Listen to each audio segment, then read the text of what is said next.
About one of the bravest people that I know, my friend Liana Robledo. When Liana was just 12 years old, she was taking a walk to a supermarket. She was kidnapped and raped in Mexico City. After a suicide attempt, she was taken to the hospital where she learned that she was 13 weeks pregnant. The doctor urged her to abort, telling her that she shouldn't have to live with the consequences of her rape. I should try to fix that real But quick. Liana asked him this question that left him speechless. She said, "Will abortion take away the rape? Will the abortion make me feel safe again?" Liana chose life. She gave birth at 13 years old, fought through post-traumatic stress disorder from her assault, worked as a cashier while finishing high school, and by 16 years old was providing for herself and for her daughter. She would end up graduating from UCLA, my alma mater, and she started a nonprofit to support assault and abuse survivors. She says something that I will never forget. Liana says, "I've never seen in my daughter the face of my assailants. She's an individual who had nothing to do with that. 2 lives were saved. I saved my daughter's life, and she saved mine." Liana's story frames tonight's question that we are here to debate. Should abortion be legal? Here is the core case that I present. It is always wrong to intentionally kill an innocent human life. Abortion is the act of intentionally killing an innocent human life. Therefore, abortion is always wrong and must be illegal. Let's be clear about what abortion actually is, because it's often used in conversations and debates euphemistically. Abortion is the direct and intentional killing of a preborn child. Abortion kills a child via multiple methods. One of them includes a child being ripped apart limb from limb while still alive with forceps or vacuum suction. Or the abortion may involve stabbing the child in the heart or the brain with a large needle, injecting poison that can cause a heart attack. Or it can involve draining the child's blood until the heart stops. In chemical abortion with pills, the child is starved to death of nutrients, starved of nutrients until it is killed.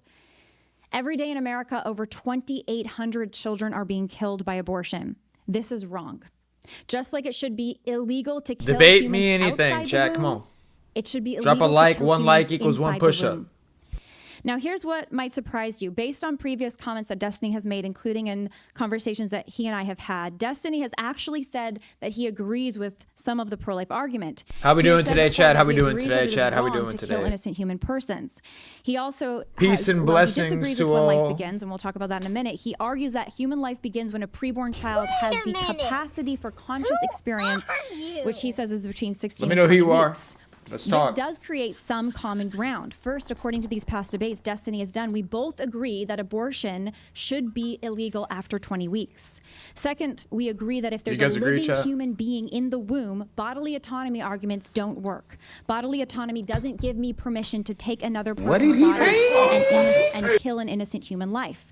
Parents also are obligated to care for their children, and those obligations require using our bodies, both for the unborn child and for a born child. How we doing, so chat? We agree in this sense that my body, my choice as an argument fails. Third, we've even agreed that in cases of rape or incest, like my friend Liana, if there's a living human being in the womb, that child should not be killed. And finally, we agree that if there's a living human being in the womb, there should be penalties for those that take that child's life deliberately. So the question is, where do we disagree? Where does Destiny and I disagree? And How we doing, we'll chat? share more here shortly. Our Let's disagreement get some seems to boil down comments to rolling. one key Let's get some question. comments When rolling. Get some does likes in human here. life Every begin? like's going to be a push-up. I agree with the science that human life The begins title at of this should be fertilization. different, bro. Destiny I gotta edit the believes that title it of this. begins at the capacity for conscious experience. Here's the problem. Consciousness is fluid, not fixed.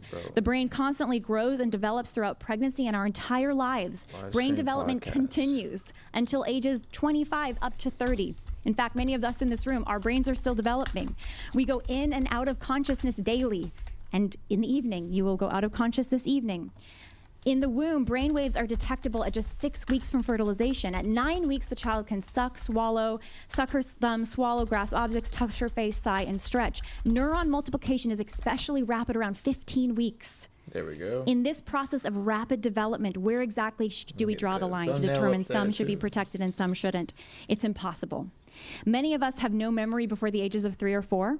Maybe very rarely 2.5, you might have a memory, but it's very rare. 3 or 4 is usually the mark. Does that mean that it is okay to kill children before memory? Of course not. Here's another illustration. Imagine that you're sound asleep, not even dreaming. Someone comes into the room and kills you with some painless gas, poison in the air that kills you in your sleep. You have no awareness of this happening. You've just drifted from sleep to death. Is that okay? You're not conscious. No, it's not okay. Of course not. It's first-degree murder. Life and murder aren't defined by someone's present capacity for consciousness or conscious experience. We would never kill someone in a temporary coma. It would be wrong. We should also never kill a human being who will have a future conscious experience, like the unborn. Whatever All that human means. beings have a capacity for consciousness according to our nature. It is our human nature to develop consciousness. That is a natural capacity that we have, which is different from the capacity based on development when we can deploy that consciousness. A preborn child or a newborn child has a rational nature even though they haven't actively developed it yet. Today, it's cracker abortion time. advocates say that unborn children are not persons, so they can be aborted at will. But every atrocity historically has begun with that lie. They're not one of us. This group of people is not one of us, and therefore it can be justified to kill them. The medical science here is clear. The developing human, a medical textbook states, quote, human development begins at fertilization. Equals 1 push-up. This highly specialized cell marks the beginning of each of us as a unique individual. And even Peter Singer, who is a avid pro-abortion advocate who even supports ending the lives of newborns within the first 3 to 6 months, especially if they have a disability. He thinks that's morally illicit. He says, there is no doubt from the first moments of its existence, an embryo conceived from human sperm and eggs is in fact a human being. Our founding principle in this country is that all humans are created equal and endowed with that fundamental first right, which is life. The 14th Amendment promises equal protection under the law for all persons. If preborn children are human, and the science confirms that, they deserve protection. After Roe v. Wade was overturned, states protecting life saw abortion rates plummet. Texas saw a 99% decline in legal in-state abortions. The law is a teacher. It restrains evil and it protects the vulnerable. So, chat, are we dying out? Isn't our population like not doing too hot? Should abortion be legal? No, not if we believe in science, equality, and human rights. The right to life, your right to life, my right to life, does not depend on consciousness, convenience, circumstances, your development, or your dependency. It depends on the simple fact. Yo, Xavier the Batter. I'll debate you on that. Go ahead and send proof. That you are Send in your documents. All human beings should be protected from murder from the moment we are conceived until to my Twitter. natural Send it to there. death. Send it to my Twitter. So let's choose life.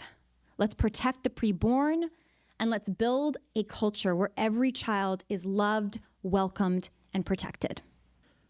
Person is the name that we give to the complex emergent phenomenon generated by the underlying physical structures of the human brain.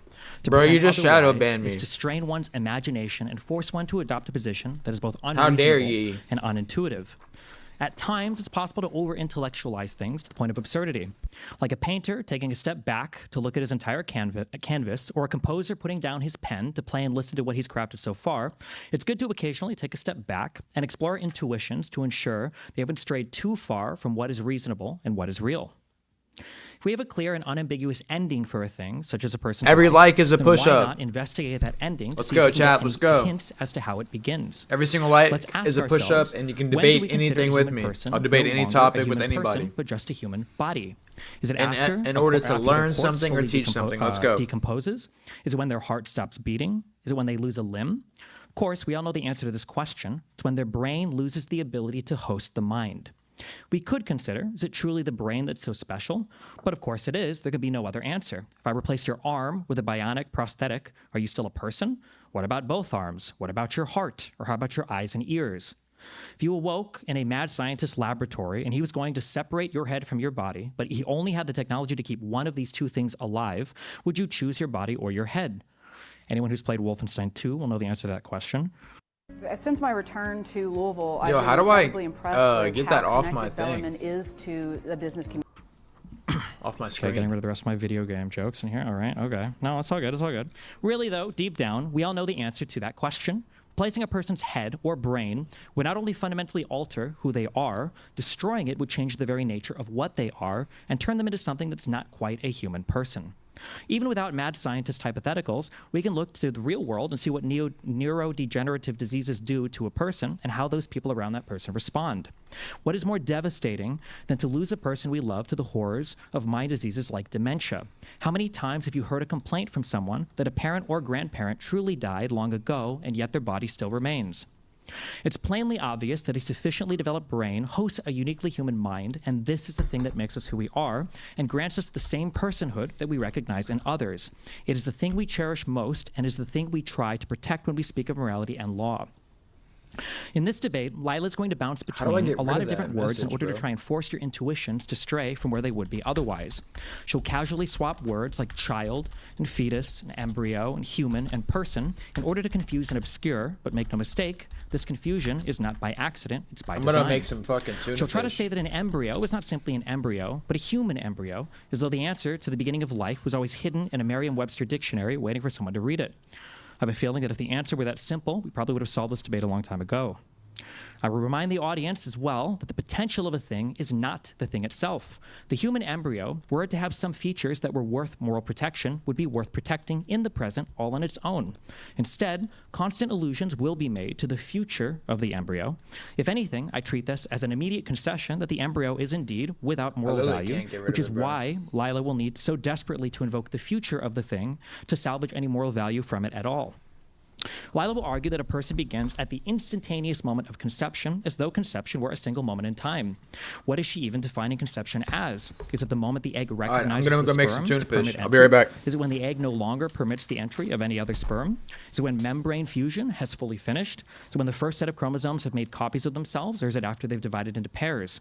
Conception is just as much a multi-stage process as pregnancy, and to pretend as though there is one spark at a very precise moment in time that defines the entirety of conception is to scientifically misunderstand and misstate the process.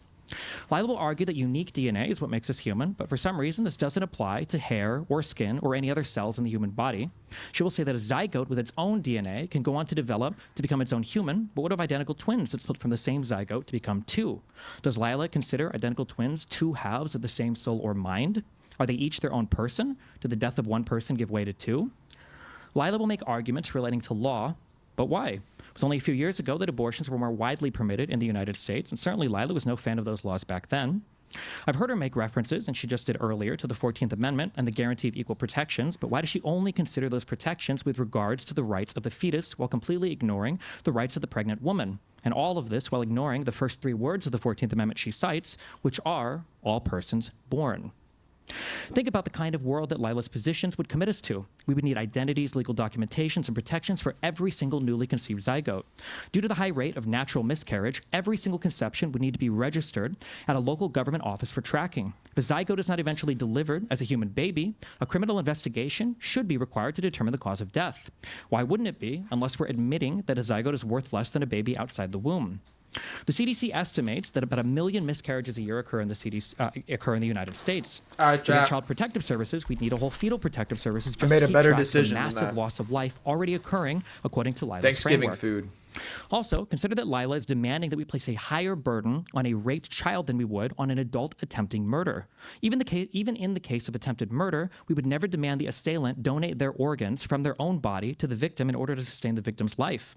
Yet, for some reason, we would make the same demand of a young girl who's committed no crime. Far from mandating parents to donate blood or tissue to their children, we actually have special carve-outs for groups like Jehovah's Witnesses that bar their children from receiving life-saving blood donations. Yet in Lila's world, we would force mothers to commit to donating 9 months of their own body to an entity that hasn't yet even developed the capacity for thought.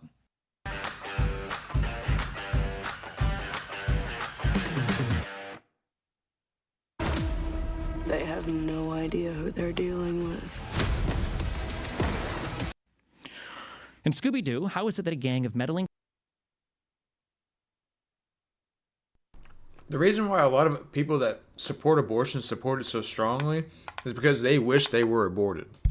kids and their talking dog always seem to get the best of the monsters they encounter? It's because once the mask is lifted, the monster is not a monster at all. It's simply a person masquerading as such. Lila's arguments against abortion are very much the same. Her worldview is entirely informed by her religion, and the mask of logic is only applied after the fact to sway those who would otherwise be unconvinced by religious arguments. Think if abortion were, as Lila would have you believe, the crime of infanticide, of murdering an innocent baby child, one would imagine she would be compelling us to do everything within our power to limit the amount of abortions that happen. And yet Lila is a relentless advocate for the very same behaviors that tend to produce the most amount of unwanted pregnancy. Lila believes in abstinence-only education, claims that contraception is immoral, and thinks that even forms of sex outside of penis and vagina intercourse are immoral as well. Lila believes that every... How does that lead to people having more unwanted pregnancies if she's supporting not having sex at all? single time two people come together, it should be That doesn't make sense to me. Isn't that legit what he just said?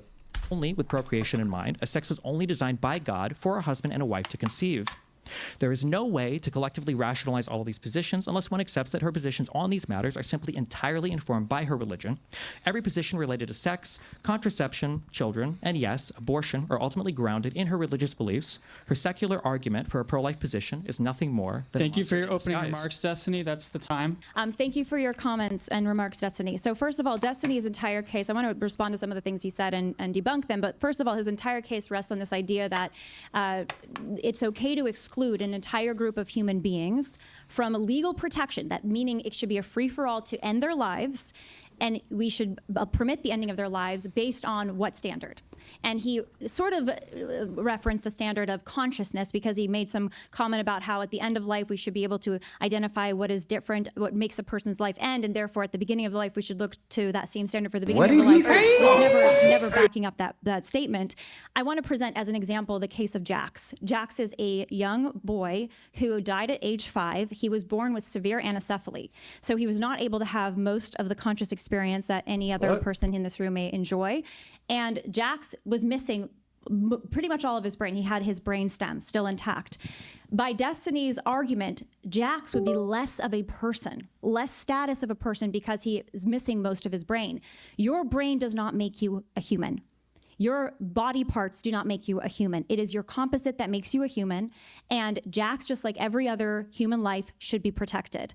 We don't protect people based on their development. We don't protect people based on their powers. We don't protect people even based on whether or not they are conscious in any given moment or have developed consciousness. We should protect people based on the fact that they're a member of the human species. Your membership in the human species should give you protection under our legal code. Any other argument leads to great injustice and has historically and continues to lead to that injustice today.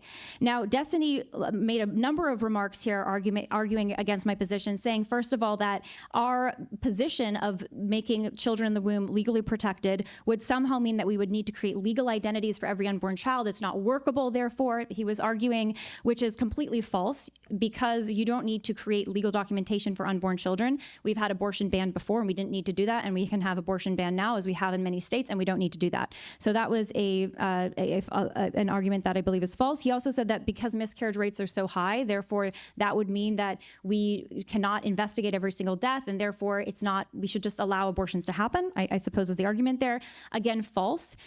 We have a 100% death rate as human beings. We will all die at one point and another in our life. We will have our life ended, and usually that will be when we are elderly. You don't investigate every person's death who is an elderly because we know that we have a natural lifespan. Yeah, that's exactly Similarly, what I was about to say. because miscarriage is a tragedy, I've had one myself, that would mean that you don't have to investigate every single death of a child that's very young and assign a police force to be investigating every miscarriage, as Destiny seemed to imply.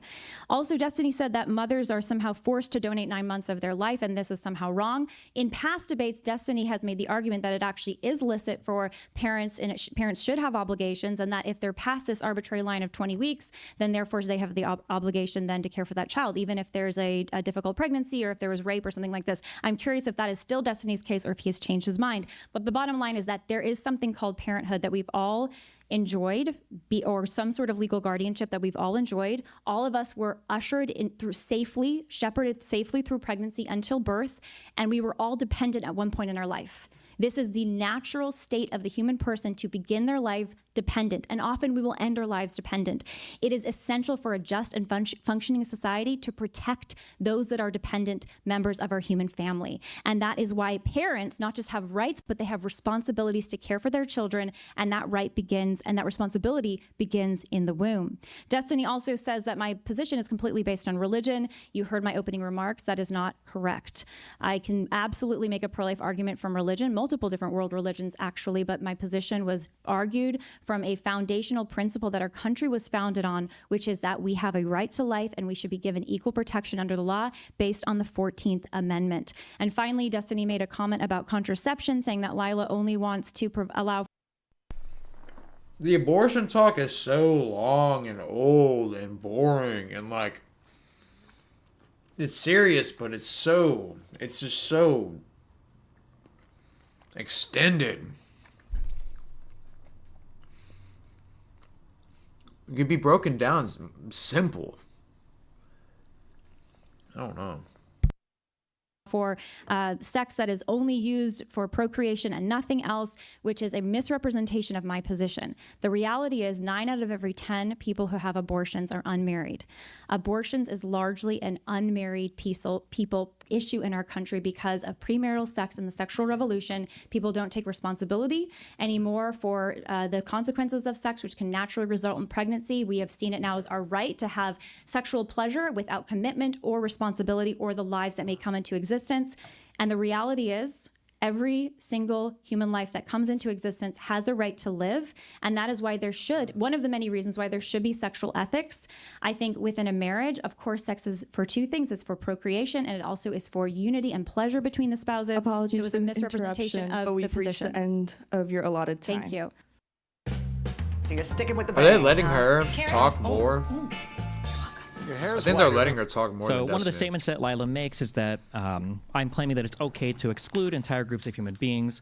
I will say that we do bracket different rights for different human beings. If you're a minor, there's a whole bunch of things you're not allowed to do. You can't sign contracts. You can't engage in a lot of different types of things. Like, we already have an understanding that people of a certain age are bracketed different rights, but I'll be generous and we'll say, obviously, we're talking about whether or not you can kill a person or what you can do with this person's body. I will say that when we look at people who are in permanent vegetative states that are never coming back, when they've been kept on life support for some amount of time and we see that there's no more brain activity, we do terminate the vital functions of those people. If you look at a corpse that is a human corpse, the same rights are not extended to the human corpse that is extended to a living, thinking, breathing human being. So clearly there's something more at play than just being a human or just having a human body. The thing at play is very clearly the capacity to deploy our minds. It's our minds, the things that we are. When we speak of harm, we always speak of a person being harmed. If I separate my arm from my body and somebody does a whole bunch of things to my separated arm, I wouldn't even refer to that thing as me anymore. It would just be my arm. But who is me? Who am I referring to? Is clearly the mind that's being deployed by my brain. I think it's very obvious to say as such.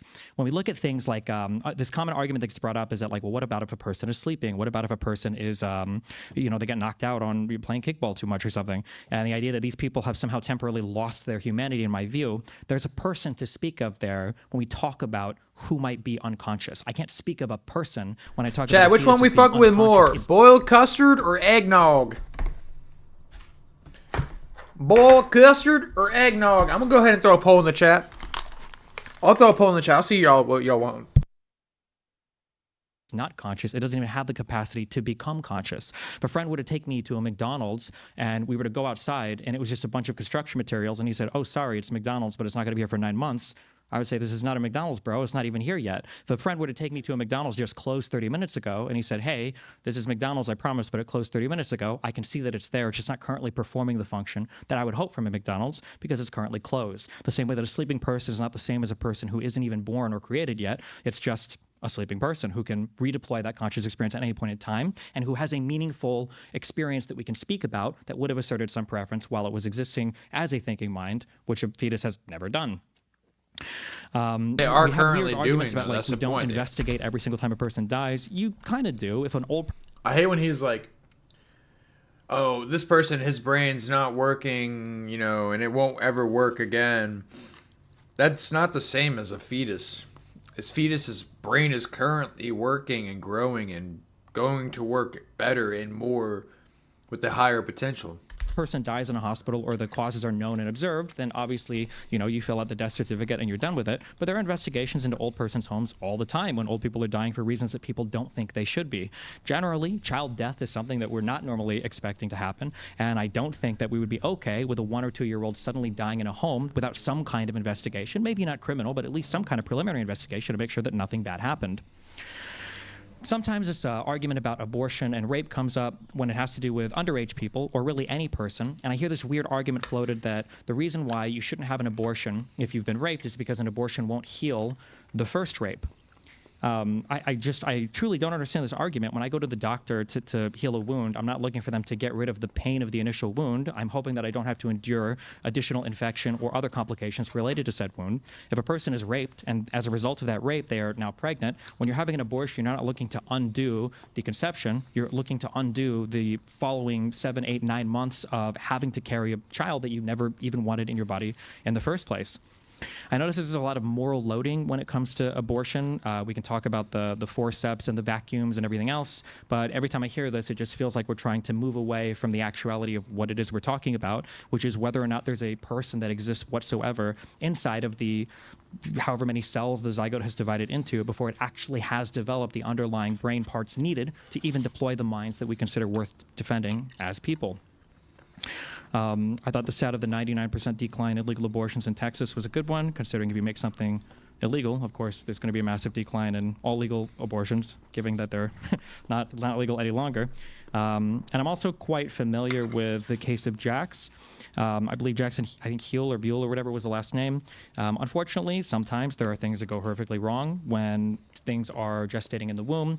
In the case of Jax, I believe it was like microhydroencephaly or whatever. But basically, there were huge portions of the brain that just didn't develop. And the parents kept this child alive for 4 or 5 years.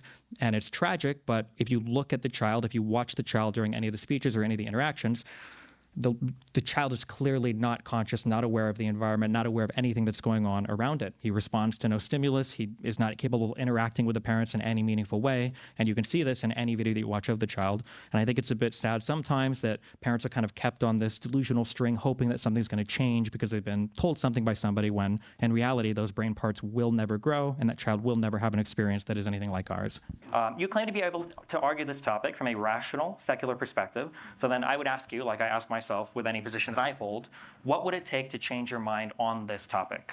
All right, Chad. I need to get premium. I know. I'm sorry.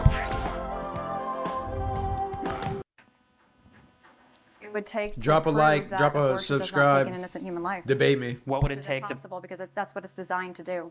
What would it take to prove to you that a life doesn't begin at the very moment of conception, or that the mind is required, or is there anything that could move you on any of this? I mean, if the science conclusively said, oh, we were all wrong, the science doesn't show that life begins at sperm-egg fusion when a single-cell embryo comes into existence, and somehow that was completely wrong for, decades, hundreds of years even now, then I'd look at that and say, wow, that's such an interesting thing that it's wrong. And then we would look at, well, when does life begin? If somebody could imbue you with the ability to have memories of every single moment of your life, even before your brain would ordinarily record memories, and the first memory that you had was about 20 weeks in the womb, and you couldn't possibly remember being a single-celled zygote without the capacity for any kind of sensory input or any kind of memory at all, would that change your mind on it at all, or no? No, I don't think memory is what gives me value as a human being or legal protection. I mean, when someone gets Alzheimer's, very tragically, my grandmother, towards the end of her life, suffered from dementia. It wasn't clear if it was full-on Alzheimer's or not, but she lost almost all of her memory. And she was just as much a human person as she was when she had her memory intact. And it would have been morally wrong and should be illegal to take the life of my grandmother. Should women who have a high chance of miscarriage be banned from trying to conceive? No. So even if it was 50% chance of miscarriage, is there any other world where we would accept 2 adults engaging in a behavior that killed a child half the time it happened? For the same reason that I don't think that we should ban people. It's Margaret Sanger as an example, right? The founder of Planned Parenthood.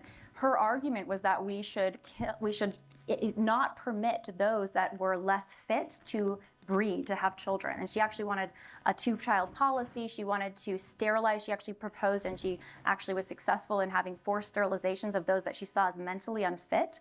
Just because someone may die, they're sick, because someone might have perceived lower IQ than someone else, that doesn't here we're mean talking that about they shouldn't live and have a right to be protected the same way that anybody else does. Sure. So I guess what I'm asking, I'm not necessarily asking from the perspective of the child, although kind of, in the child being unfit. I'm just saying that if there's some reason why 50% of the time the mother were to miscarriage, and that could be known ahead of time, are they not killing half the time, every time they attempt to conceive some new life? Do you see the moral? There's a very profound moral distinction between a natural death, a death that is caused naturally, it's not intended and directly caused by another human person, and then a death that is directly caused and intended by another human person. One is a murder and one is a tragedy. In life, people die. We will all die, whether we are miscarried before we were even born, or we die at age 10 or age 20, or we hopefully live to be 100 years old. But the fact that you will die, whether very young or very old, doesn't change your humanity or your parents' right to, in love, conceive you and bring you into the world forever. That's a good long point. Or short that may be. But there's no other circumstance you can think of where somebody could engage in a behavior that is so reckless that they know that there's a 50% chance of their child dying should they engage in that behavior, right?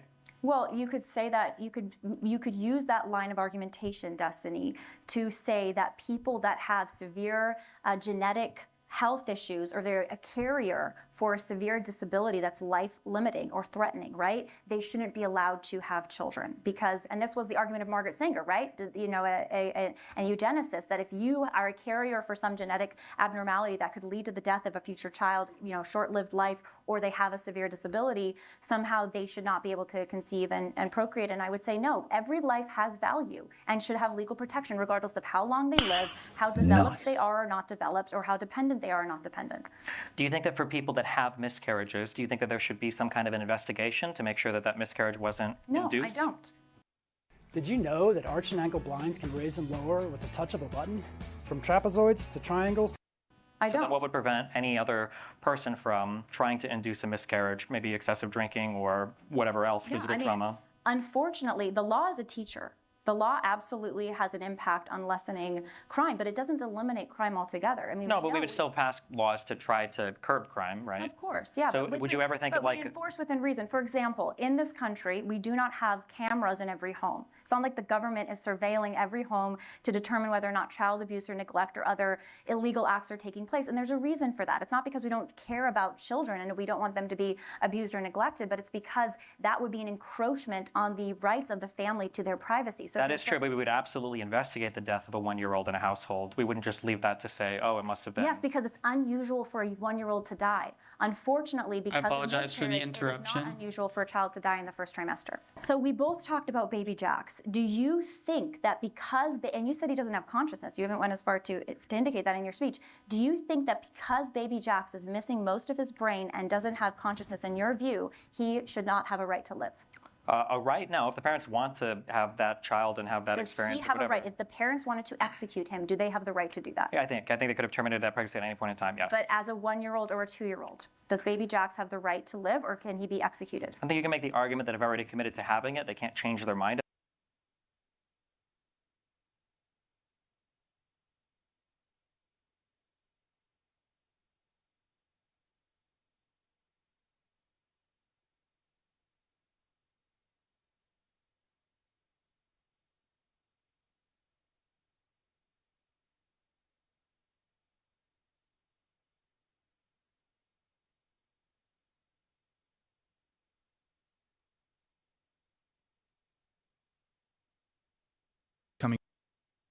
Without further ado, I'm joined today by Andrew Wilson, host of The Crucible. He is a blood sports debater and a political commentator. Also joining us today is Naima. She's a senior at USC. She's a political social commentator and content creator. Cast your ads from Amazon to anywhere.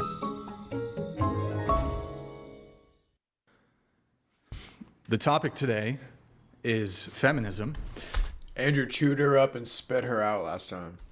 And we might hit some other topics too. I want a good, clean debate, no interrupting.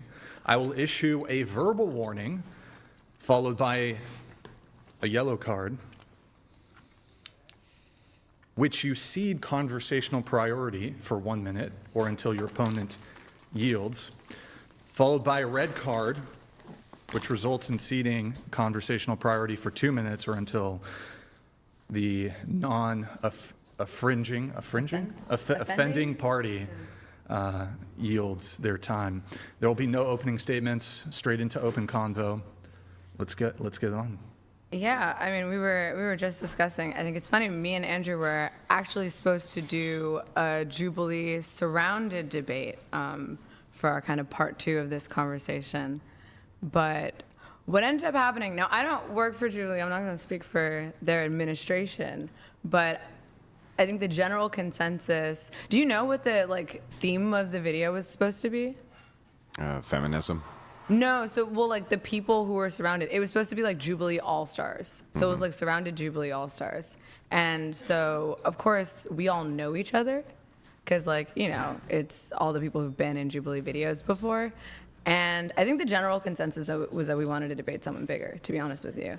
So that's why they brought in Charlie Kirk.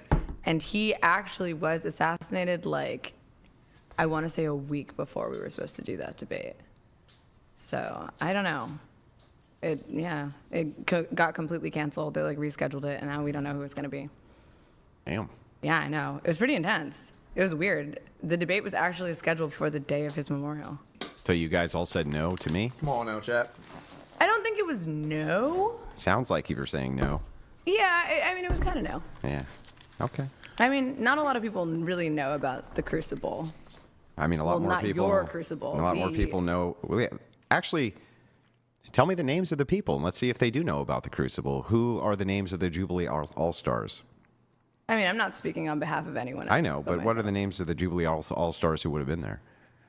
I mean, lots of people. Parker, Dean, Zena. Parker knows me well. Dean knows me well. Who else? Yeah, we're not talking about us. Of course, we all know people in the political Well, I thought you just sphere. said nobody. I thought you just said nobody knows the Crucible. Andrew, I'm talking about the world, the audience. Everyone in a political sphere, of course, knows each other. We're all in an insular community, but outside of this community, do you think you're as big as Charlie Kirk? No, of course not. But okay, exactly. Who is?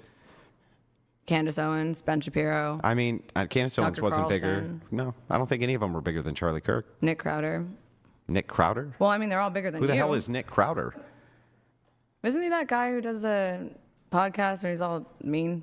I don't know. That's kind of all you guys do. You mean Steven Crowder? Oh. Yeah, no, Charlie Kirk is definitely bigger than all of them. Sorry, I'm not a huge fan of Steven Crowder's content. Oh, I mean, were you a big fan of any of their content? No, but everyone knew about them.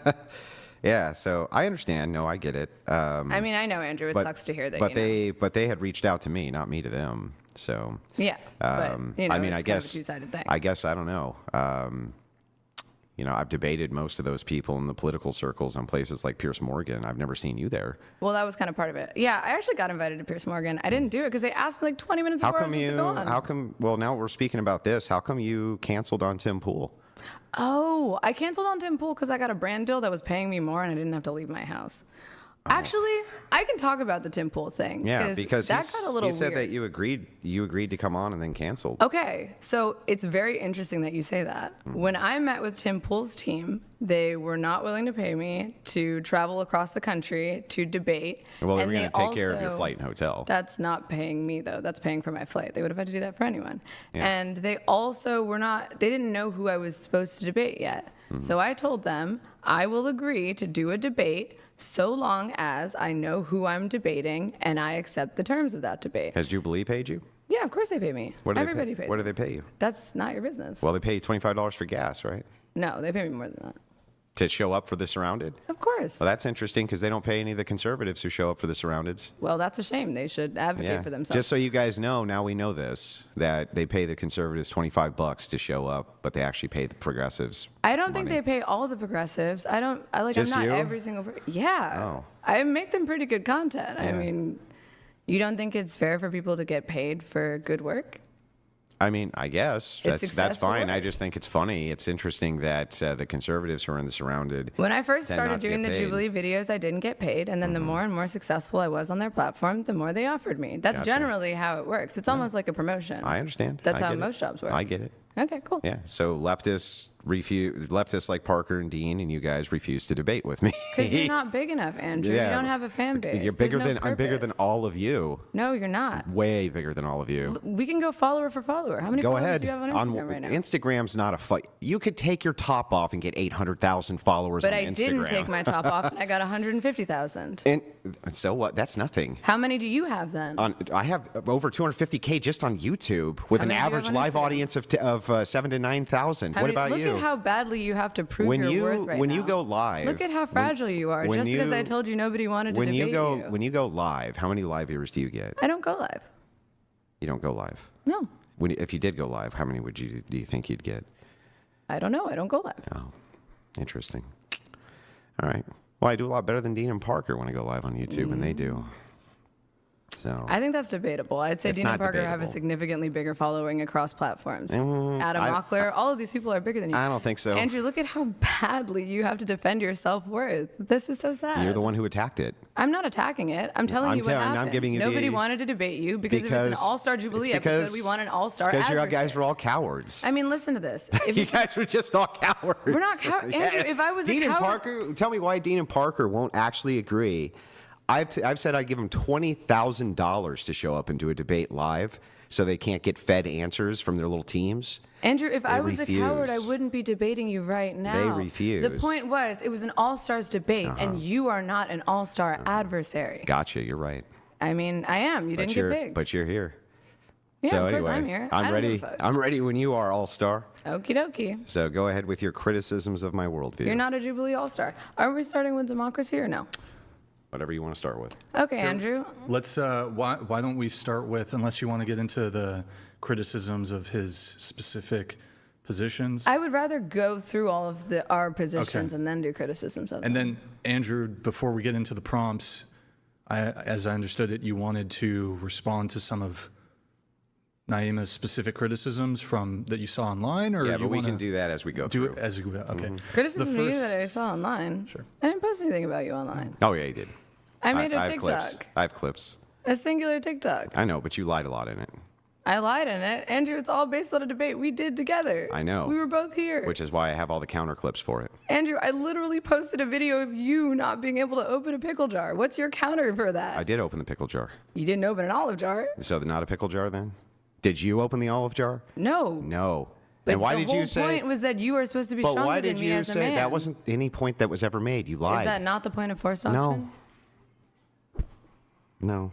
And by the way, you said it was greasy. You said the jar was greasy. Why didn't No, you I tell people didn't. that? Yeah, you did. You said the jar was greasy So did over you. and over and over. So did you. You don't remember? Do you want to pull up the video Yeah. of him being incapable of opening the olive You want to jar? pull up the video of you being incapable of opening it? Andrew, I never said I was going to be able to. So the point is, though, it's like, it's really funny to me. You want to pull up the? Sorry. I Yeah. was trying to pull So up the. the thing is, it's funny is like you did though. You did say, yeah, it's greasy, and then you just omitted all No, of I that. didn't. You I did. said it's not greasy. Nope, you didn't. Promise. Will you just pull Hang up on, the hang on. I got $1,000 in my backpack right now that I'll bet you that you said it was greasy when you were asked. I'll put it on the table right now. Cap. Put my money where my mouth is. I'm not really a betting woman. Yeah, sorry. so you're not. What really did he sure say? about it. Why would it be a lie? Well, because I think that there was intentionality behind it. See, you got drugged. So what you're trying to Well, what I say think is that is- you were incapable of opening Well, I that think you olive got jar because it drugged. was greasy, even though you dried it off with several paper towels, your T-shirt, and then You your couldn't- assistant was able to open it Yeah. despite how greasy But it was. you couldn't. Andrew, you And couldn't Brian, either. neither could Brian. But the point was, it was an kinda tired of attempt this. to. Yeah. Please. I'm kind of tired of that one. Let's see. The mayor debate. MAGA debate.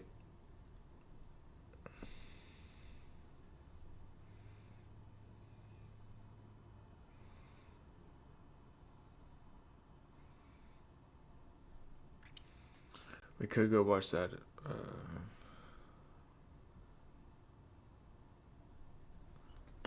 Oh.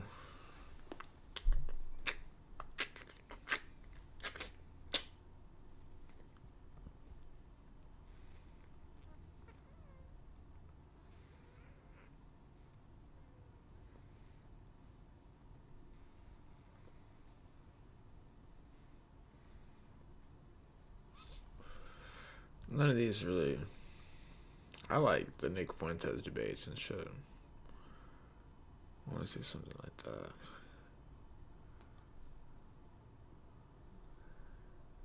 I can do that one. Something like, whatever I said, I don't want to say it.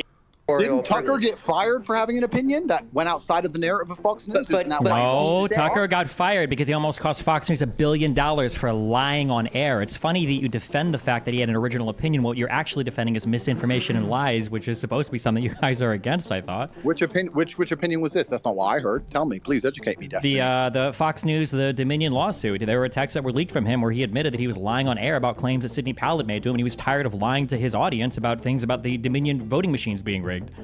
Well, I don't know if that's a lie at all. You don't know anything. Destiny, I want to understand your worldview. You acknowledge that your point of view is fundamentally anti-American. From the founding fathers, the framers. 100%. Americanism is a heresy in the Catholic Church. You know that if you do anything. But okay, you get so all then why information the media in this articles. country? Why not go live in Rome or go live in the Catholic Vatican or go live in prehistoric wherever the in the United States and try to change us into some theocratic regime when that's not fundamentally what the country is about?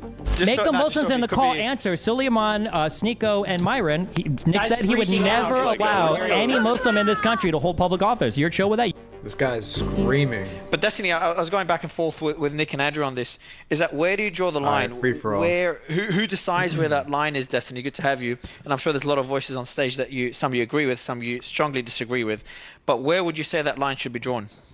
But wait, I'm on Destiny's blacklist. He cannot speak to me because I'm on his blacklist. Are we talking about for are we talking about for like legal purposes, or are we talking about for platform community guideline purposes, or what do you mean? Let's keep it more broad. Free speech purposes. Well, I mean, where do you draw? Is it so Elon has drawn. Can't talk. Okay, so Destiny is Nick on your black? Do you have a blacklist? Destiny, have you brought? Yeah, He has to go. Give us an exception here, Destiny. If you Can could we have speak the to Nick. exception? If we can have the exception, Destiny, we'd be very grateful. But on a serious note, Destiny, where do you draw the line? Because Elon was asked that question. I think he was asked. We were doing a space on Brazil. When he was asked that question, he said, "A country's law, even though he might disagree with it, that's that's the line he cannot cross because he's running a business." Where do you think that line should be drawn, Destiny? Well, because we've been having sorry. I just want to add one more. Go ahead, Nick. Go ahead, Destiny. Well, yeah, I was gonna say. I mean, like to say the line is drawn at the law. I mean, is the most boring answer ever. Obviously, and if you're a business owner, you kind of have to operate there. But that's not the only place you can operate, right? Business owners can also make suggestions to Congress. They can have their appearances. They can talk to whoever they want to talk to. They can push culturally for the norms to change. In terms of like where it should be, I mean, I like the United States freedom of speech. I think that sometimes people speak about it in kind of an ignorant way. Like, for instance, when we talk about TikTok, it's kind of funny that people think it's unfathomable that a foreign adversary literally having connections to so many different American cell phones and having their thumb on social media, which we all know is incredibly like influential and important. The idea that that wouldn't be a thing we'd want to avoid as the United States, I think it's an easy to understand idea without needing to invoke, any kind of weird conspiratorial nonsense. Yeah, Israel. Ah, cool. But yeah, no, I mean, I like the United States. I don't think we should have hate speech laws. I think you should be allowed to say more or less what you want to say in terms of like legal protections. And then obviously platforms can regulate speech as they want, but I think they should lean a little bit more on the freedom of speech side and just give people the opportunity or the tools to like block or mute people if they don't want to hear them. So my next question, Destiny, is, do you think Nick should be censored? What, from X or from Twitter? Social media. No, I think Nick's pretty harmless. I think if he wants to do his little thing, he can do what he wants. Okay. I just got something real quick I want to say with TikTok because I find it very interesting. Real quick, I just want to say this with TikTok. There was a push to ban TikTok for years on a national security premise because, obviously a foreign adversary has created the app. But I find it very interesting that a bill didn't get passed to get TikTok banned until what? It was overwhelmingly pro-Palestine, about 70 to 30%. Versus being pro-Israel. But once it became pro-Palestine and people became extremely critical of Israel, guess what? Oh, we got to pass the bill and get rid of TikTok. Ed, I know you were jumping in. So we were talking about Nick's ban. I know you were banned, I think it was 2021 or something, and then Elon actually let you back on, or X let you back on after Elon took over. And then I think it was the same day you were banned again. And is there, like, do we know what you were actually banned for? Because I know doing research, I know you had a post where you said who controls the mind, and it was all these Jewish people in the media. And then you also were in a space where you said, yes, we love Like, do we know which of those got you banned? I mean, just planted. Well, when I got unbanned, I was under the impression that the new principle was free speech. So I didn't say anything illegal. GG's. And they didn't tell me what I was banned for. But I only posted like 3 things. I posted the red media. I said I did my Twitter space. And that's funny, you think, you said you love Hitler. I love everyone. I love you. I love Destiny. I love everybody. But it's very different saying. But it's very. 2 seconds. So guys, 2 seconds. So this is the slippery slope. Hold on. Yeah, I've just. Okay. Yeah, I am speaking, so I'm not letting it go. But Nick, do you think so? First, a question, and we'll ask Elon that question on why you were banned, if you managed to drop by. But the question is, do you think that particular statement? So obviously you can't compare loving Destiny to loving Hitler for obvious reasons, but do you think that's the statement that got you banned, or do you think it was something else? Nick Fuentes. And I hope you're not being banned, right? I don't know if he's rugging or his account just got banned again. I'm going to go maybe here. I think go ahead, Destiny. Yeah, go ahead, Destiny. I wish that we had like better freedom of speech defenders. Like, listen, it's the United States of America. If you want to say you love Hitler, if you want to be anti-Semitic, you should be like allowed to say those things. I don't like it when people get banned for being anti-Semitic and then they say they weren't anti-Semitic, but then they also defend freedom of speech, but they won't say those things. It's ironic because all the people that talk about the Jew stuff are like the people who are the most scared to own the things that they've actually said. Like, it's the United States of America. If you want to be anti-Semitic or anti-Jew, you have the right to say that publicly. Like, there's no law against like saying that publicly. Like, champion. Hey, can I jump in now? My thing was glitching. Yeah, go ahead, Nick. I want to answer this. Yeah, so you're right. We cannot compare loving Hitler to loving Destiny. Destiny is far worse. I knew you were going to say that. I knew you were going to say that. Man, look, let's try to last more than 24 hours today. Come on, that's a good riff. No, you're right. But here's the thing. I think that in those cases, in those edge cases, yes, like we do have to permit people to say things that even everybody disagrees with. We have to permit people to say things that anybody would say, of course you shouldn't be able to say that. We have a great That's start. Where it matters. The limits of free speech, that's where it becomes tested. We don't have free speech of the people can say, I like Burger King instead of Wendy's. No, we have free speech of the people can say things that are outrageous and question fundamental assumptions, like about Hitler, like about certain political myths or how our political system is founded. And so when Destiny says, you don't own what you say, it's not about that. It's just about if you are able to discern the tone when someone is talking or what the meaning is. You look at a lot of the things I say, a statement like that is obviously said in a tongue-in-cheek. It's punchy, it's outrageous, it's intended to be. I need my That's team the obvious to buck purpose. up there, bro. And all of a sudden when somebody who is like, and by the way, I should point out, while we're playing this game about, you said this, you said that, when I say something like I don't want to get banned, but when I say something like what I said a year ago that got me re-banned after I was reinstated, everybody looks at that and not rightly, they rightly say it's outrageous, but there's a complete context denial. People hear that statement and they go, he said what? Ban. Because I'm a right-wing guy and I have all these views and I'm like a canceled American. He's got to go. Hang on. I'm making an important point.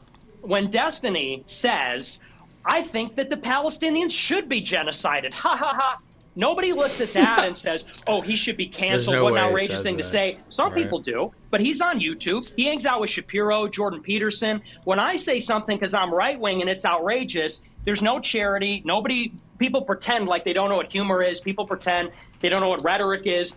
That's just who he is. He's an odious person. Get him out of here. And same goes for everyone here. Same thing happened to Tate. Similar things have happened to Elon. It's happened to Alex Jones. When left-wing people do or say things that are just as bad, just as racist or just as violent or whatever, it's always with them, I'm sure he was joking. Hassan Piker can say, we deserve 9/11. As far as I know, he's still on Twitch. I'm not. But what is materially different from saying America deserved 9/11? 3,000 souls innocent were killed. We deserve that. That's a fine statement. You're on Twitch and Twitter, and there's no censorship. When Destiny says, I think Palestinians should be genocided, ha ha ha, he's still on YouTube. He's still on all these platforms. Nobody even thinks twice. When Nick Fuentes makes a joke, or when I say something like, whatever I said, I don't want to say it again because I don't want to get banned, oh, well, he's a horrible person. He's an avowed neo-Nazi. Look at what, they're going to reprint the quote like Ed Krasinski did without the laughing or the tone. And that's BS. Like, let's just be honest. Everyone can recognize what's going on there. Just a quick question. Just on that point. Before that point, just because there was something mentioned, there's it's important sensitive thing. So Destiny, on the joke that Nick, and obviously it's a joke that many will find insensitive, offending, etc. On the joke of you being a more despicable person, I think he said, than Hitler. Now, I think he meant it as a joke. Do you think such jokes, Destiny, you said that Nick is on your blacklist. Do you think such jokes should be censored or they should be allowed?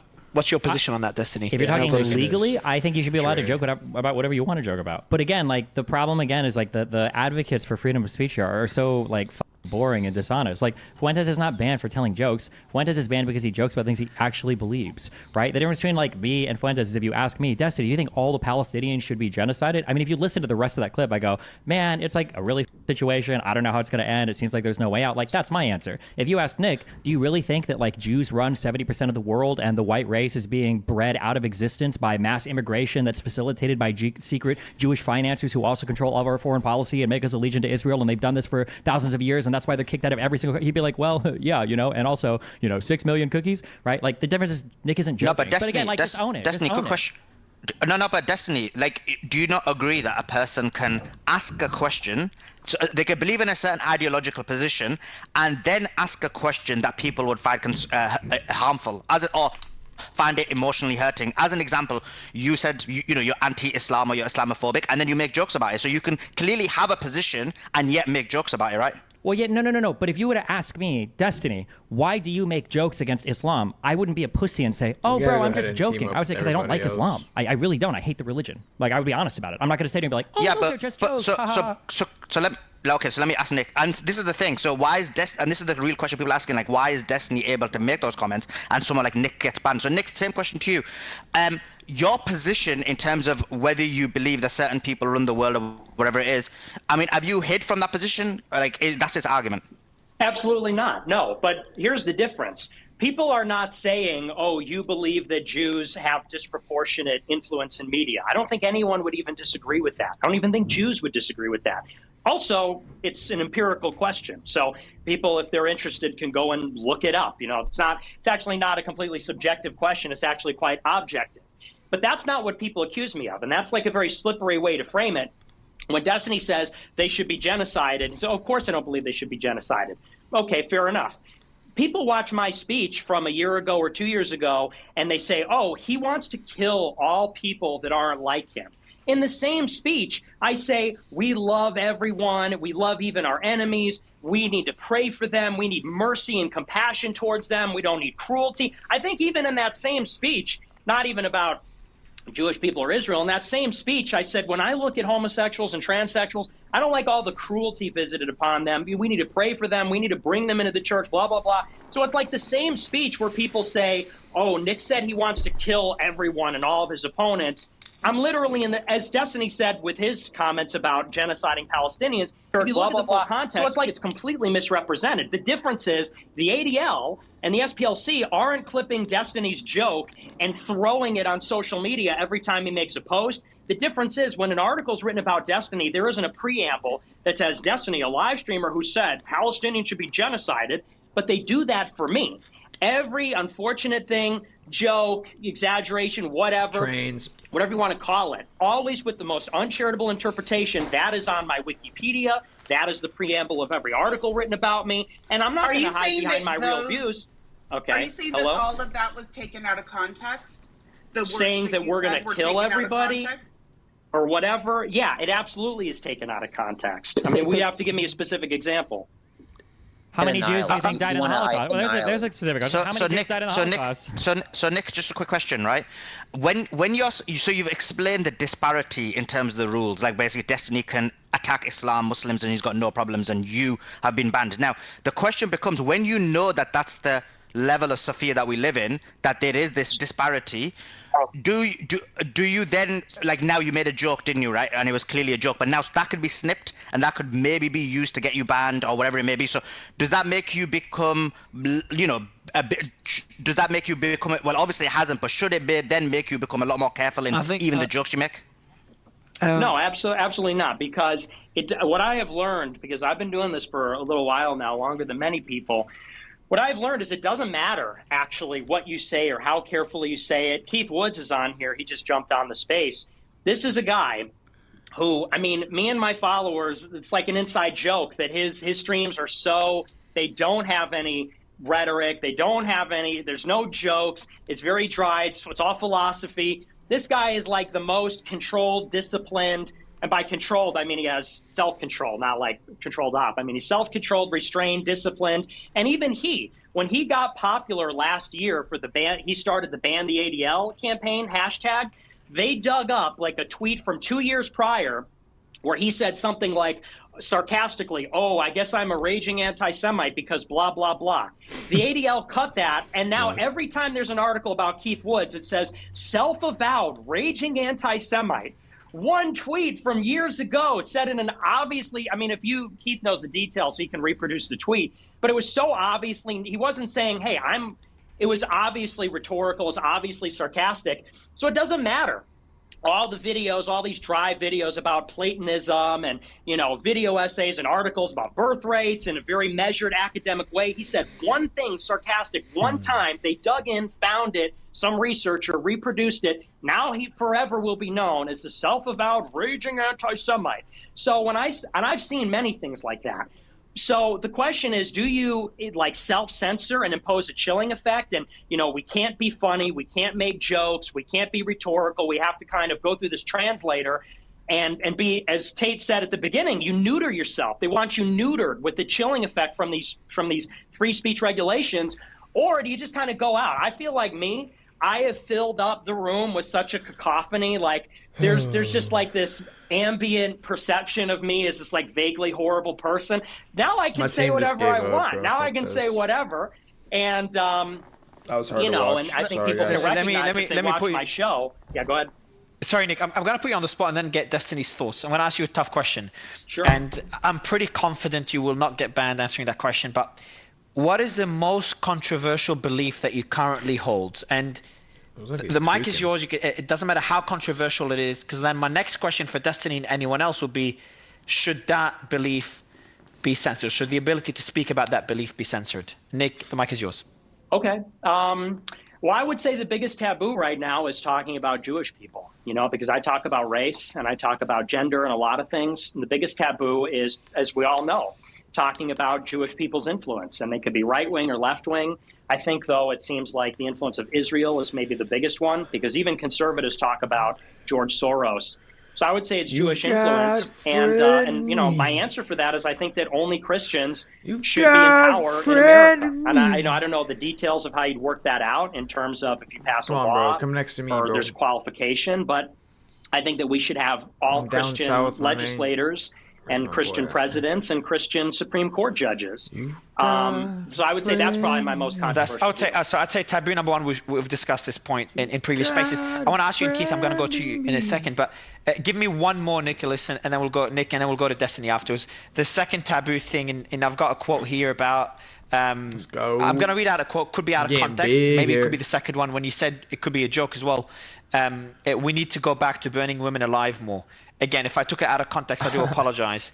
But can you maybe elaborate that quote? And could that be the second most taboo belief that you hold? Which I'd be surprised if you actually hold that belief.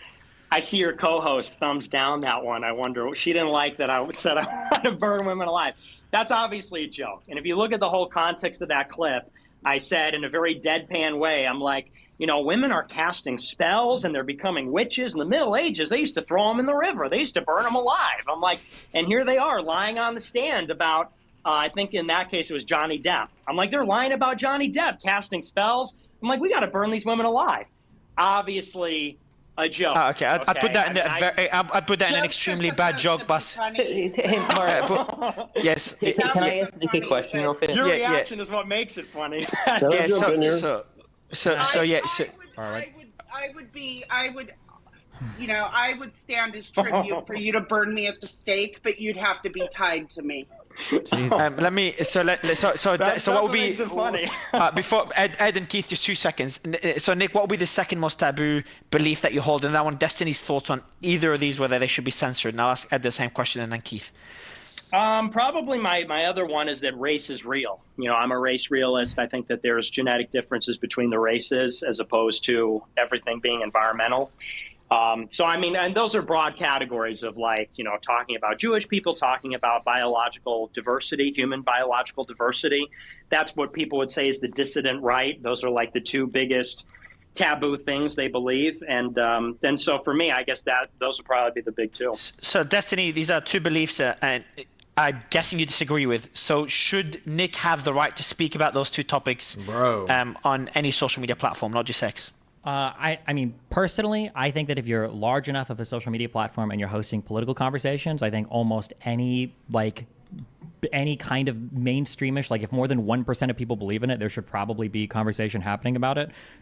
So I would say that everything he's brought up, yeah, you should be able to talk about on most mainstream like social media platforms, assuming political conversations happen here, right? Like if you've got like a social media website for, you know, people talking about, you know, their cats and dogs, then I can understand banning the speech there. But for places like Facebook or X, you know, Twitter, like I can understand people wanting to have those conversations here, and you should be able to. But again, I would like to repeat the same thing I've said a million times. It is so boring that nobody will actually present what it is they actually believe. I don't know if it's strategy or I don't know if it's cowardice, but like what is it do you think that I'm hiding? I mean, you just said two things that are objectively true that everybody believes in. Like Jews have a disproportionate. Jewish people have a dis. Jewish people have a dis. What am I hiding and not saying? I can say it. So I can give a reason why people would hide their beliefs on that. I can give a reason why people would hide their beliefs on that. I mean, Destiny. Wait, if you want to hide your beliefs, that's fine. But then say that. Be like, yo, I'm not going to say what I actually believe because I'm not going to. No, but what is? You're muddying the waters because I can't say it. Yeah, I'm just saying. A lot of people don't. Go ahead and say it. I can't. Okay. Go ahead right now. Say a minute ago that the Jewish thing was a myth and that like Jewish people don't have a disproportionate amount of power in the media. Who would say that? Wait. Hold on. It's two things, okay? One, Jews obviously have a disproportionate amount, and far more than the media, probably politically. I'm not hearing what I'm hiding. I'm not hearing what I'm hiding. Is you made that accusation 3 times. I'm not hearing an example. Can I finish a sentence? I know you're excited. Yeah, answer the question. Answer the question. You're talking about other stuff. I'm trying to, but you cut me off like every 2 seconds. No, you're not. You're going in another direction. Name one specific example, because you said it now like 5 times. Yeah, you're hiding. You won't say real. I'm trying to get my answer out. Say it. Eventually, you'll let me do it. I know you're excited. Let's hear an say the example. Yes. So the idea that Jews disproportionately represent some part of like the power structures is not the controversial nor the strong claim. That is an objectively true claim that everyone can see. The strong claim is the idea that there is a secret cabal of Jewish people that are working to undermine other races across the world that are coordinating and working through all of those structures of power. That's the controversial belief.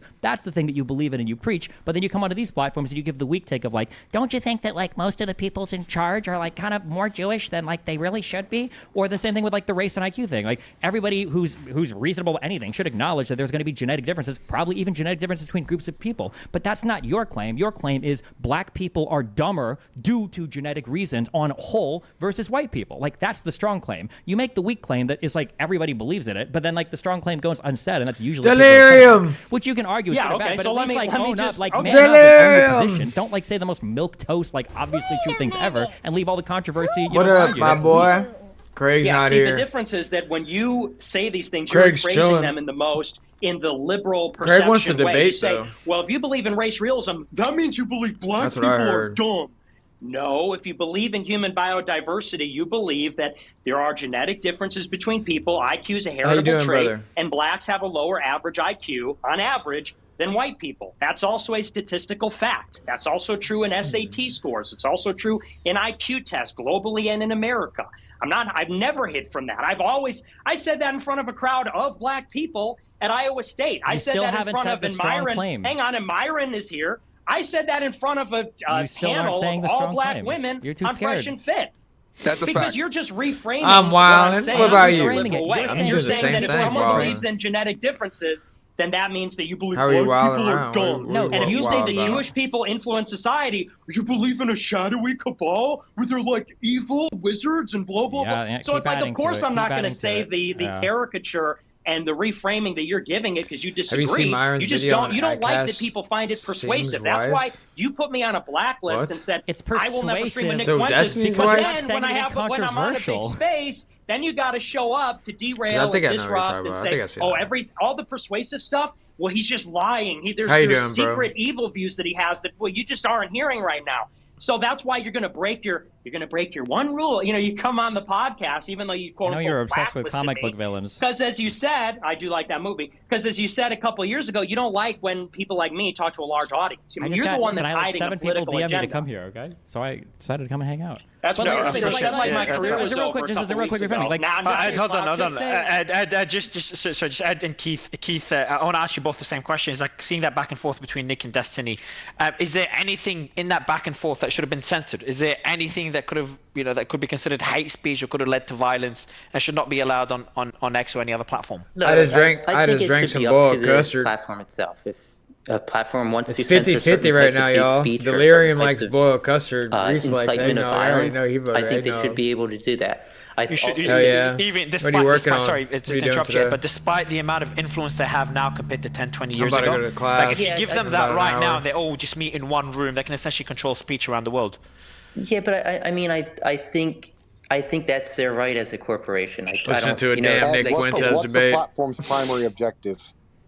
The platforms. What platform are you referring to? All of them. Why do social media companies exist? What's their primary objective? To make money. To make money. And you're saying that they should be allowed to ban certain speech they don't like if that allows them to make more money, correct? I believe, as in capitalism, I believe that's the way it should be. So if Pfizer came along and decided to give a bunch of money to one of these social media platforms, would they allow anti-COVID vaccine conversations and speech or vaccine injury proof on their platform, or would they censor it to make as much money as possible? Fix some window casing. I think it's up to them as a corporation to do as they please. Tell you what, you sound like Donald a smart Trump cookie, brother. Social has censored liberals from his site. That's fine, but we're talking about people getting I think Elon Musk. Everybody like the chat for that. Has the absolute right to run it the way he Everybody wants subscribe to for that kind of show right there. He's a hardworking man. What a man. Under his terms, that is, as long as something doesn't break the law, and I guess that can be, subjective to some, like what's going on in Brazil. I think that's his right, and I think if that's the best way to run it, that his platform will probably succeed. Cool. So vaccine. I understand what you're saying. So vaccine injuries do exist. However, the platform's objective is to make as much money as possible, and Pfizer is funding. I played a little bit of RV there yet, bro. I wish you had a PC so bad. So they are purporting a false version of reality. They are creating and aiding the Matrix and making people believe a version of reality that is not true, primarily for financial profit. And those with the global centralized capital can control narratives and can control the world even at a better level than most political parties. Would you agree with that? Pfizer is not even worth that much money. Why would we assume Pfizer can control speech on?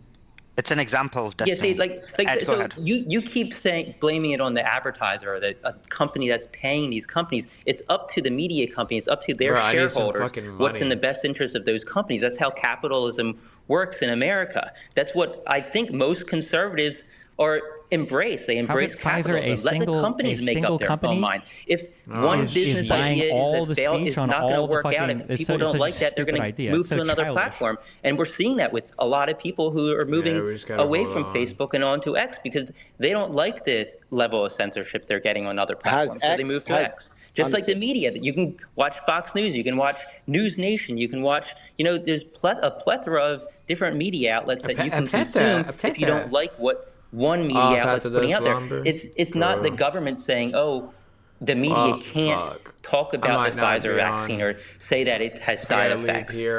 That would be an infringement on the First Amendment. But in capitalistic society, these companies can run the way they want without government interference. We're going to delete this city. If the government starts interfering and saying you can't run your platform how you want, then that's going to be the government interference, and that's going to be against the First Amendment. Okay, well, that's another argument because there was Twitter files and there's a whole rabbit hole. People and the Twitter files also, the Twitter files showed that a lot of stuff went on. People requested a lot of things to be removed, and Twitter, being a publicly run company, publicly held company, they made up their mind on what they believed was best for their Let me simplify the question. Do you believe so what you're effectively saying, we agree on the fact that those with the money can control certain narratives and how they're perceived and discussed. Would you agree with that? Those with money definitely have more control, yes. Yes, and they can control on a public forum how certain things are perceived and discussed because they have the money. And when I say advertise, what I mean, damn, it's about time you attacked and his lobby. ass. That's what they do. They donate and lobby to platforms to get their point of view. Yeah, of course, on certain platforms they can, but on certain platforms they can't. Like, let's say X, for example. Well, absolutely, because it's free speech. So this is where we're going back into I'm only going back over this because we talked about earlier when you guys were saying the primary objective of the media is to make money. And I said, that is the primary objective. I mean, there's really no arguing that. Okay, well, if that's their case, then they're going to take money from the large centralized power structures, and they're going to purport any false version of reality that it takes them to make as much money as possible, and people who donated the money to make as much money as possible. Objective truth has nothing to do with anything. If that's in the best interest of the shareholders, perhaps. I'd like to think that shareholders have an ethical side of things too, and if they see that happening, they're not going to be as interested in investing in that company. So, I mean, I think the board of directors and the shareholders are going to have the ultimate say there. And I don't think most people going want trains that. here, man. But Ed, do you think you were censored for money? I fucked him up a little bit. What was? I didn't hear you. Do you think your account, you and Brian's accounts, were banned for monetary purposes? Did they make more money by banning you guys? No. Do you say that contradicts the point our accounts were banned because they broke the rules, didn't they? They thought we were. They thought I'm just gonna be a small little train town. No, sorry. What I meant was they thought you did. It wasn't because you had said like an impact on society, and that's the reason they wanted to ban you, right? They banned me. Yeah, they banned our accounts because they thought we were breaking their terms of service.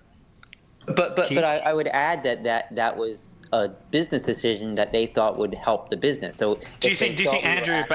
Sorry, Brian. I thought it was Ed. Brian, do you think Andrew Tate or Nick Fuentes, they were banned because the platforms wanted to make more money? Because Stripe wanted to make more money, they banned them. Yeah, I do. I think that they saw them as somebody hampering advertising. Or hampering. And do you think do you think this model is flawed, where advertisers hampering their image? I think hampering their image, which hampers their revenue, right? Let me ask That's just an alibi. Let me ask a simpler question. So you're saying effectively that mainstream media will lie for money, correct? Well, I mean, if you lie as a mainstream media outlet and you're caught in that lie, it's going to hurt you. It's going to hurt your revenue. That's not what I asked. I'm asking, do you if I use Pfizer because it's the example we used earlier before Destiny has a breakdown. If Pfizer come along and they are sponsoring, donating, advertising, lobbying, whatever you want to call it, X amount of hundreds of millions of dollars to your news network, and you're talking pro-vaccine, would the mainstream media lie for money? So yes or no? I mean, I think that depends on the individual who's making that decision. But I mean, if I was running the mainstream media, I certainly wouldn't. I mean, I think you have a reputation. If you get caught in a lie, that's going to hurt you monetarily in the long run. It's going to hurt you from a standpoint of... Well, that would be true unless your primary objective was to spread lies. And for you to be paid to spread lies. And as long as you spread the lies, you continue to get paid because nobody buys what you sell. Look at Fox News. Why I don't think none of these companies have the money to solo fund like an entire social media platform. Like I feel like the analysis stops with, if somebody pays you $100 to lie, will you do it? The answer is yes, but everybody that's a large creator on this platform knows that if you got paid $100 to lie, you wouldn't take it, because if people found out you were lying, your losses would be way more than the little bit of money you'd get paid to do the lie. Yeah, that's crazy. People pay you even though we're talking billions. Your marriage not exploding. Kind of like, Nick, how you lie about every single thing you do. So, for instance, we were talking about deplatforming, and Nick is talking about the blacklist that we're on. The only reason Nick, by the way, is blacklisted is spam reporting people. That's the only reason Andrew, but what you said is that I think the media will lie for money. I think you're right there, and I think Ed cannot disagree. But then, isn't that going to be their downfall? Like, this is not well, this is the because thing. they mention you lose trust. Well, this is the missing element. They will lie for money, and then we're talking about how that's going to damage their reputation, which has happened. Nobody trusts them, nobody believes them anymore. And everyone's missing the very obvious point that it's their job to lie for money. They've always lied for money. They'll tell any narrative they're told to tell by the big money and the big finance. That's the only reason who are they? Who are they? Why would who are they? Why? Like, can you name an individual? Is it the CEO of CNN? Is it, who? It's global. It's going to change, right? The COVID-19 narrative is different than the Ukraine narrative. Perhaps they're all on the same team, but yeah, but it's people with large everybody. I'm sure there's a few. I'm sure there's some people who would lie for money. Hold on. I'm sure there's some people who would lie for money. You're right, but to say that the mainstream media would lie for money, like everybody in the mainstream media, their goal is to lie for money, just to put money in their pockets, and they're willing to tell lies. That's ridiculous. I mean, you're judging every individual person. It's not ridiculous. It's why they exist. No, it is. It's absolutely ridiculous. The mainstream media. If they promote vaccine misinformation, people were all losing their jobs if they were to promote anti-vaccine content or anti-vaccine misinformation, which has direct harm to the people that are getting these injuries. Like, we're talking about a misinformation that has direct harm to humans. And Andrew's bringing up a point where if they lie for money when Pfizer is paying them, which they did during COVID, and then they're not reporting on vaccine injuries, then this is a lie that has direct harm to humans. Wait, are we saying should those be banned? Should that be made illegal? If you lie and you get paid money for it, should that be like a free speech thing where you're in trouble for that? Well, here's the real pertinent point, though. I feel like we're missing, guys. I feel like we're missing a very pertinent point.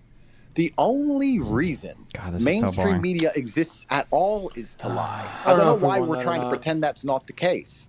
The reason it exists and it's pumped out free everywhere all of the time and forced on everyone's throat all of the time in every single lobby everywhere is to lie. They get their objectives that they're supposed to purport to the populace. Their job is to lie. And to sit and say, well, if they lie, they won't be trusted. Correct. Nobody trusts them. Correct. They've been lying for money all this time. That's exactly where we are. So how is this confusing for anybody? So Andrew, when does a media outlet become the mainstream media or part of the mainstream media? At what point? Well, that's an interesting question. I mean, you have state broadcasters for a lot of countries, and I'm sure that in each different country, you have their state broadcaster with their particular narrative they want to push and enforce. I'm sure the Chinese state broadcaster and the Russian state broadcaster and the British state broadcaster will look at the same series of events with a completely different spin and a completely different narrative that they'll try and push to the populace, which they think is best in their national interest, which means it comes from above. It's not organic. It's not just accidental. They put together the narratives they're told to, and they push it to the population. They're professional liars. That is their job. Yeah, but don't you think that every media outlet wants to reach that point of being considered the mainstream media, because that means they're the biggest media in the country? So at a certain point, you become part of the mainstream. At a certain point, you become part of the mainstream media, right? Those five. So at that point, do you just start lying? I mean, it's a ridiculous narrative. Sure, what's ridiculous to say that there's like a free market for media. There's 5 major conglomerates that own most of the media. So to pretend this idea of like, well, they're rising and falling and they're in competition. There's like 5 major they rise and fall. They control most of the media. And there is some, within margin, but nobody would ever say that like some tiny publication that could be founded by an individual is going to blow up and compete with the big 5 conglomerates like News Corp, 21st Century Fox, and Disney. And they wouldn't let it. And they wouldn't let it. Guys, let's be hyper realistic here. I said earlier about the control of people and influence over people is the only true war. Tanks and bullets are the final last resort to do that. It's much easier to use social media and narrative control and the MSM, et cetera, to control a populace as opposed to putting them all at gunpoint. The idea that you can just stand up and tell the truth and you're going to have a broadcasting organization inside of the UK bigger than the BBC and you're just going to talk against the government and you're just going to tell the truth and be Mr. Honest and they're going to let you get bigger than the BBC without catching a fucking bullet is asinine. Look at what's happening to people who have Twitter accounts. Not just my story, Nick's story, Alex Jones' story. There's a bunch of people with Twitter accounts who end up in a cell for having a Twitter account, let alone a broadcasting corp. To sit and believe that, who becomes the mainstream and you can just go and make a news channel and maybe you'll get in. It's one big club. Broadcasting corp. Andrew, you haven't answered my question before. So when you say they, the mainstream media, are you talking about, let's say, Chris Cuomo? When he was on CNN, are you talking like is he being fed this information that he's only allowed? I'll be very honest with you. What I think of mainstream news broadcasters, I think they're idiots who are dragged from obscurity and they sit down in front of a teleprompter. And I think anybody can do their job. And Don Lemon's monumental failure has proved that perfectly because since he left CNN, nobody's given a shit. I think he has 500 views on any of his videos. He's some random idiot they plucked from obscurity, sat him down, he read the teleprompter. It's not about who reads the teleprompter, sir. It's about who decides what's on the teleprompter in the first place. That's the actual discussion we're having here. It's nothing to do with which jackass could sell his soul and sit down and read the garbage. So many of those shows that individual whoever has that show, they have their team, and they're not necessarily being fed everything they had to say. They're allowed to have opinions themselves. My friend, and I call you my friend, so you don't get I'm glad you're calling me I'm about to call you an idiot. Because you're an idiot, sir. Tucker Carlson said the exact same thing, that he had basically full editorial. Didn't Tucker get fired for having an opinion that went outside of the narrative of Fox News? No, Tucker got fired because he almost cost Fox News $1 billion for lying on air. It's funny that you defend the fact that he had an original opinion. What you're actually defending is misinformation and lies, which is supposed to be something you guys are against, I thought. Which opinion was this? That's not what I heard. Tell me, please educate me, Destiny. The Fox News, the Dominion lawsuit. There were texts that were leaked from him where he admitted that he was lying on air about claims that Sidney Powell had made to him, and he was tired of lying to his audience about things about the Dominion voting machines being rigged.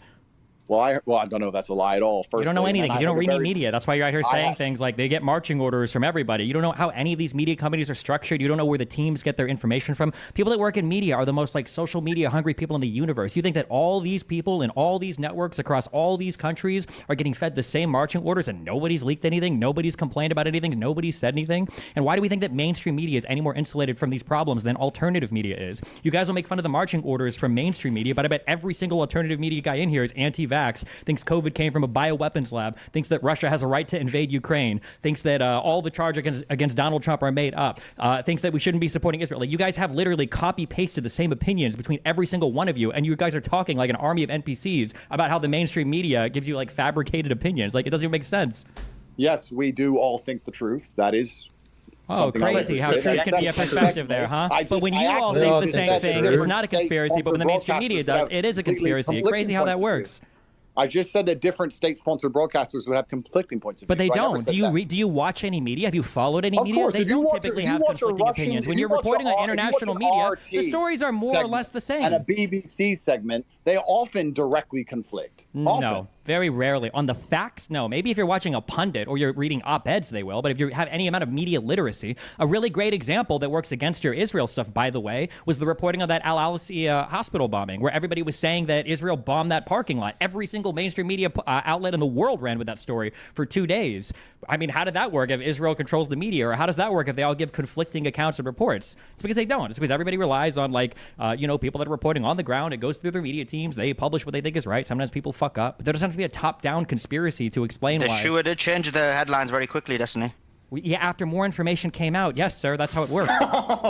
When fake news came out. This is so naive. There have been so many lies, specifically about wars. It's insane that you would even bring that up. Before the 2020 election, there was a big story about how Russians were putting a bounty on the head of American soldiers in Iraq. You remember this? And they said Trump is allying with Russia, who's killing our soldiers. Then a year after, and by the way, that's after the election, they came out and said, yeah, that wasn't true. They came out and said, we source our intelligence on the ground. Some of it has a high degree of confidence and some of it has a low degree. And this one had no degree of confidence.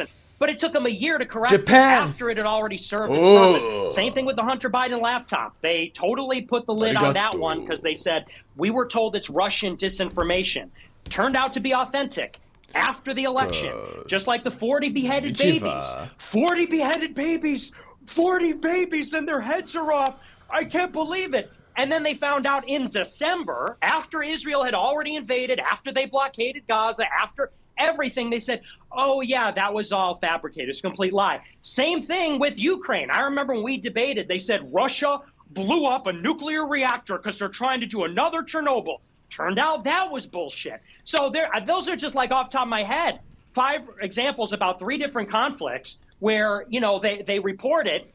It serves its purpose, and then they revise it a year later after they got what they wanted. And you, because you believe their alibi, because you don't understand the distinction between power and powerless, between government and people, you say, no, I think they got more information. They found out that the propaganda that they created for their efficient purpose, they found out that was a lie because, these are just really earnest people like you and I trying to get it right, as opposed to very interested parties in government, finance, wherever you find it, So those are just a few examples off the top of my head. You know, they learn more information, just like in Iraq, maybe right? People just they get learned there were stories no wrong. weapons of mass destruction It's in Iraq. possible because it happened on the other side too. How many people were saying, "Oh, there's no way that Russia's going to invade Ukraine. That's bullshit. The U.S. intelligence must be lying because Nick said that they lie about the intel all the time." Well, guess what? That happened. Oh, well, there are no fighters in Al-Shifa hospital. That can't possibly be the case. Oh, whoops, we found CCTV footage that shows otherwise. Oh no, hydroxychloroquine is a way better drug than remdesivir. Like, oh, this is going to be the ivermectin is going to save all of us. Oh, looks like none of that was true.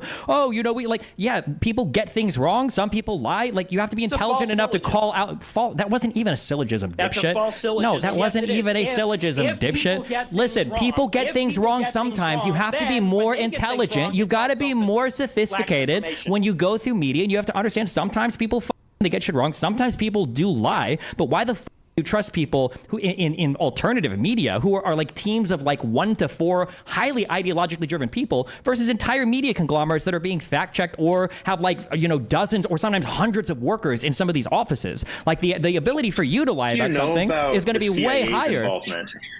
How much do you know about the CIA's history of influencing media? What an amazing question. I don't know. How much do you know about?